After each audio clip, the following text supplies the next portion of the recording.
All right, Deadlights, here we go. Episode 6 of It. Welcome to Derry. In the Name of the Father is coming this Sunday, and it sounds like we won't be asking about Bob Gray for much longer.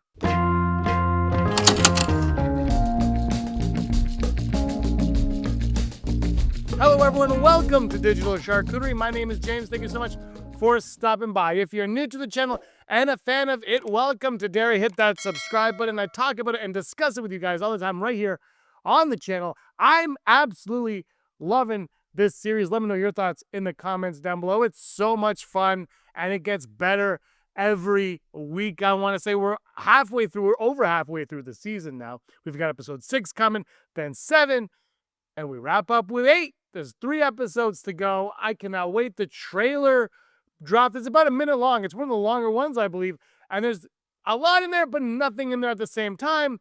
But let me in. And who the hell is Bob Gray? And that's just it. We are going straight into the Bob Gray era. The original Pennywise, the man before the monster. The identity, the it entity ultimately steals. And the trailer wastes zero time throwing Easter eggs, lore bombs, and full-on Stephen King cosmic weirdness right in our faces. One of the first shots they hit us with is Bill Skarsgård, not as the clown, not as the entity pretending to be a clown, but as Bob Gray himself, the real guy, the performer, the father of Periwinkle the clown, Ingrid. Yes, they are confirming it. She is the little girl clown we've only heard about in whispers, and this episode titled In the Name of the Father is absolutely leaning into the sins of the past, the trauma of the 1908 cycle, and what went wrong in Derry long before the losers ever existed. And the bigger question humming underneath all of this is, why did an interdimensional creature made of deadlights that can take any shape, any form, any nightmare decide that a clown was the best vehicle for harvesting fear? That mystery, that choice is core to this upcoming episode 6.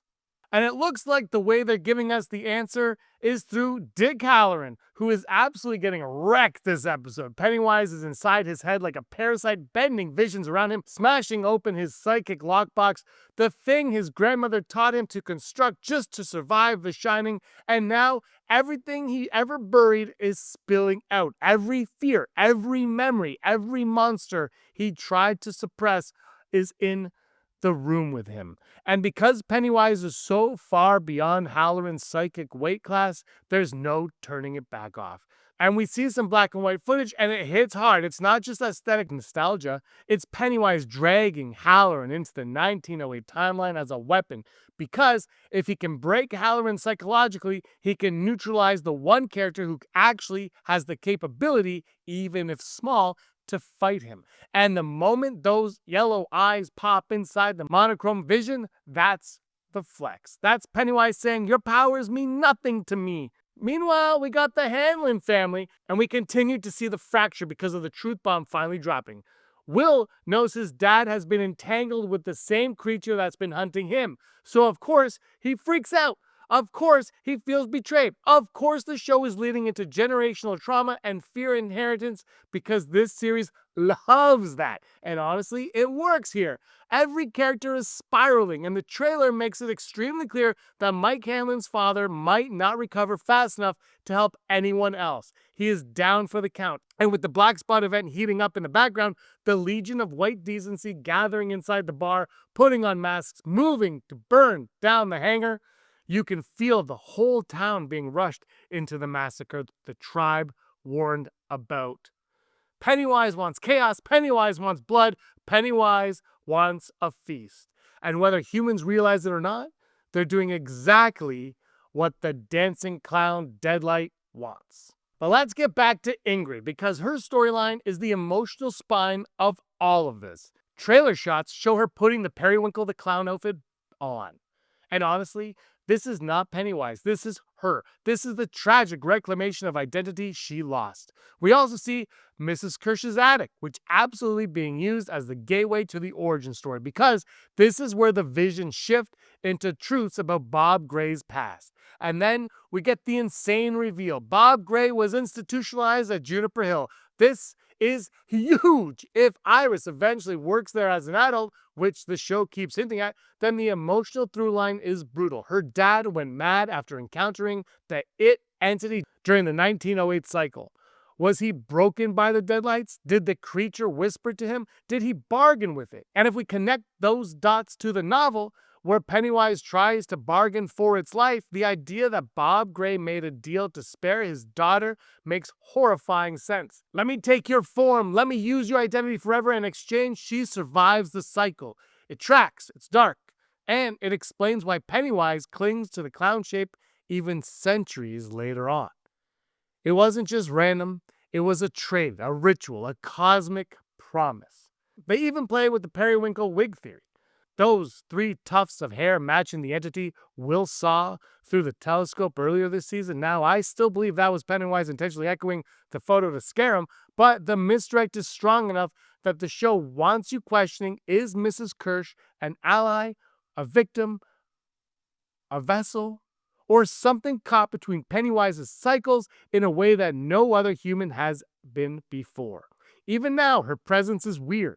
Sometimes helpful, sometimes creepy, always withholding. And the fact she told Lily not to go into the sewers, yeah, she knows something. She knows exactly what's down there, and she's trying to stop someone from repeating her trauma. And speaking of Lily, oh boy, she's about to get the wrong idea. The dagger glowing and scaring Pennywise off. Great moment, high moment, but also misleading because we know Pennywise can't die in this timeline. Plot armor is real, and the more the kids believe the dagger is the answer, the more heartbreak is coming because the show is about to rack up a body count. They've already set up which characters have to survive because of canon, which means everyone else is fodder, and there are only a couple of episodes left to spill a lot of blood. And the turtle references continue. Turtle Triumphs front and center. Are we getting maturing? Probably not. I want it. You want it. HBO, I am begging you. But as the season goes on, the likelihood feels smaller. Prove me wrong, please. Give us the big cosmic stuff. The trailer then quickly fires through more shots of Black Spot storyline, the tension with Hanlon's family, more black and white visions of Bob Gray whispering, "Don't be scared," and creepy glimpses that point to the show fully laying out what happened between Bob Gray, Iris, the It entity, Juniper Hill, and the moment Pennywise was truly born as a shape. And when you connect that to the fact that the show's teasing season 2 and 3, covering the 1930s and the original 1908 cycle, yeah, they are building a full mythology here. They know exactly what they're doing. By the end of the trailer, you're left with the sense that episode 6 is the turning point, the lore dump episode, the character breaking episode, the one that ties the present to the past and explains why Pennywise is Pennywise. And honestly, it's the most excited I've been for this show so far, and I've been very excited every week for this damn show. So let me know in the comments down below your theories, your Easter eggs, everything you spotted, because there is a ton that people will miss on the first viewing. I know I did, and I'm okay with that because I want to watch it again and again and again and again and again and again. This episode, though, is going to be wild. It's going to be tragic, and it's going to change how we view the clown forever. And yes, as soon as episode 6 drops, I will have my review of it. And when I say the moment after, it'll be, sometime eventually after I watch it, I record it, and then I post it, and that's how it goes. I do it after one viewing, and that's it. And I can't wait to see it. And I want to know your thoughts in the comments down below. The trailers for this, like the show, I think has been getting better, but the trailers for it have also been getting better, which I guess tracks. But I can't wait for this episode. Let me know your thoughts. In the name of the Father, you're looking forward to this one. And what have you thought of this series as a whole overall? Thank you so much for watching, everybody. I really appreciate your time. Hit that like button and subscribe. And until next time, may you be the master of your own universe.